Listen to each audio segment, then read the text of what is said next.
একদিন আমিও কারো দায়িত্ববান স্বামী হব, তুমি হবে কারো ভালো স্ত্রী।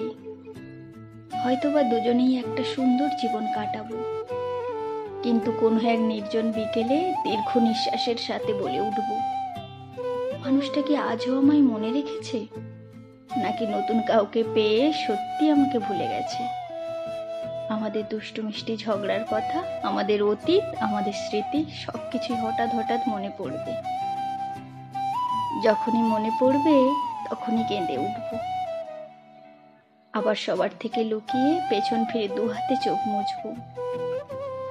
এইভাবে মুছে ফেলতে ফেলতে হয়তোবা কোনো একদিন তোমাকেও মুছে ফেলবো, আর তুমি আমাকে। কথাটা শুনতে কঠিন হলেও এটাই বাস্তব।